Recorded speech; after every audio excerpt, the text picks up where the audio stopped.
Η αφετηρία της ανισοτιμίας της γυναίκας βρίσκεται στα βάθη των αιώνων, τότε που εμφανίστηκε η ατομική ιδιοκτησία στα μέσα παραγωγής και η εκμετάλλευση ανθρώπου από άνθρωπο.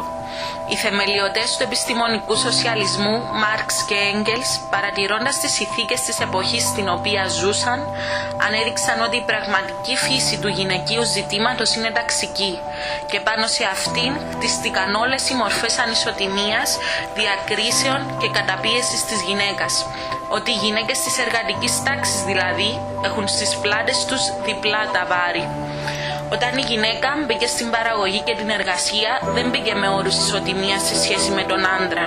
Αντίθετα, έπρεπε να ανταποκριθεί τόσο στις άθλιες συνθήκες εργασίας, όσο και στα καθήκοντα στο σπίτι, τη φροντίδα των παιδιών και την καταπίεση. Εν τούτης, διανοίχτηκαν με αυτόν τον τρόπο οι προοπτικές για να οργανωθούν οι εργαζόμενες γυναίκες και για να συμπορευτεί το πραγματικά ριζοσπαστικό κίνημα των γυναικών με το ταξικό συνδικαλιστικό κίνημα.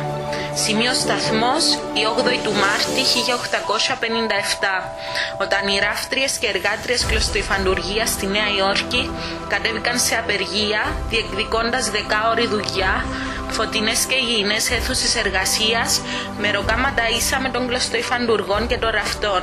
Η απεργία βάφτηκε στο αίμα των εργατριών.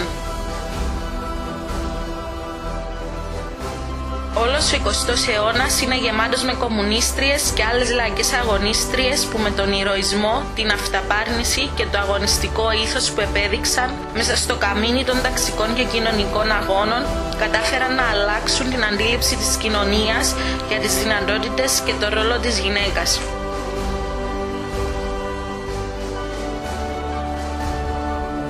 Παρόν στον αγώνα για τη χειραφέτηση της γυναίκας και το προοδευτικό γυναικείο κίνημα της Κύπρου που στάθηκε μπροστά της σε όλα τα μέτωπα των αγώνων του εργατικού ταξικού κινήματος και της αριστεράς.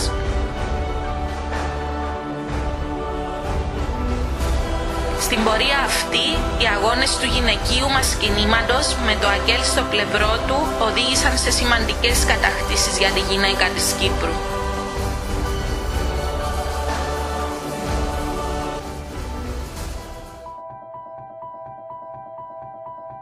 Στις μέρες μας, παρά τα όσα έχουν κατακτηθεί από το γυναικείο κίνημα, παρατηρείται πισωγύρισμα.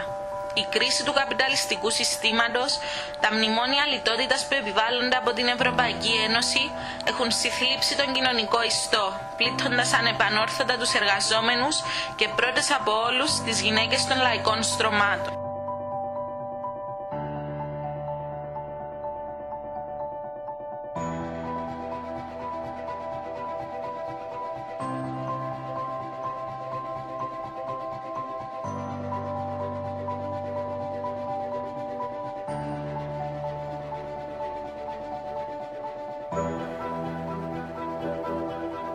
Η καθημερινότητα δυστυχώς με την ανεργία και την κρίση που ήρθαν μαζί είναι πάρα πολύ δύσκολο, για τον λόγο ότι είναι ένα μεγάλο χρονικό διάστημα ώστε να πιάσω το ελάχιστο εγγυημένο εισόδημα.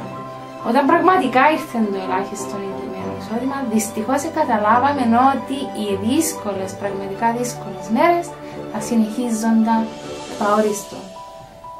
Όπως το ονόμασαν πραγματικά, ήταν ελάχιστο.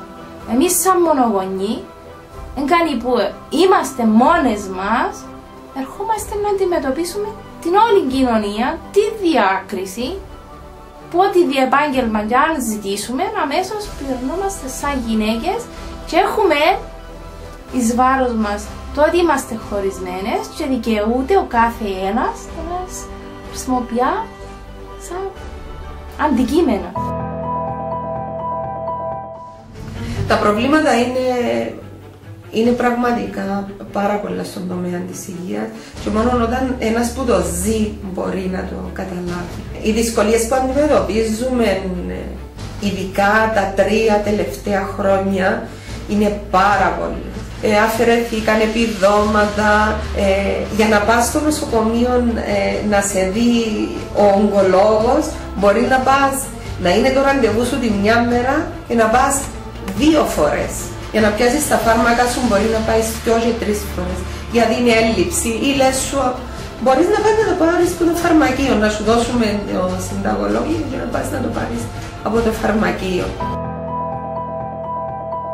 Το μεγάλο κατάστημα στο οποίο δούλευα πριν, σε πλήρωνε καν με λεφτά, δηλαδή ένα μέρος των λεφτών ήταν κουπόνια. Που ήταν ουσιαστικά ψεύτικα λεφτά της Μονόπολης, τα οποία μπορούσες να ξοδέψεις μόνο σε εκείνο το κατάστημα.